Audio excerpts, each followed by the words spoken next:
नमस्कार, वर्धा येथून बातमी पाहूया। वर्धा येथील सार्वजनिक बांधकाम विभागाचे कार्यकारी अभियंता सतीश अंभोरे यांनी आपल्या पदाचा दुरुपयोग करून 300 कोटी रुपयांचा निविदा प्रक्रिया राबवला आहे आणि तडजोड करण्याकरता 10 कोटी रुपयाची लाच घेतल्या प्रकरणी चौकशी आता सुरू आहे।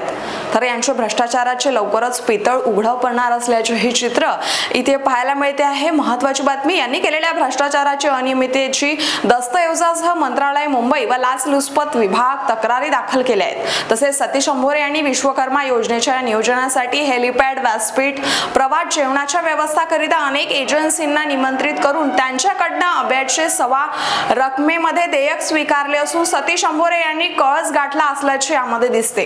तत्कालीन जिल्हाधिकारी राहुल कर्डिले यांचे तीक्ष्ण नजरेत ते देयके कैद झाली आहे। पीएम विश्वकर्मा योजनेच्या भ्रष्टाचारावरील यांच्यावर लागलेले आरोप खोडून काढण्यासाठी अंभोरे यांनी प्रशासनाला हाताशी घेत व काही कंत्राटदाराची साथ घेत आपल्यावरील आरोप निश्चित होऊ नये म्हणून जिल्हाधिकारी यांचे लक्ष विचलित करण्या हेतू कन्स्ट्रक्शनला काळ्या यादीत टाकण्याचा प्रस्ताव वरिष्ठांकडे सादर केलाय। तसेच सार्वजनिक बांधकाम विभागाच्या विश्रामगृह दुरुस्तीच्या कामात सुद्धा हातमोडे व अभय सिंगाले यांचा मोठा सहभाग नोंदवून घेण्यामागे अंभोरे यांची महत्त्वाची भूमिका असल्याचंही दिसते आहे। या सर्व प्रकरणावर सतीश अंभोरे यांनी पडदा टाकण्याचा प्रकार केला असल्याचंही सिद्ध होते आहे।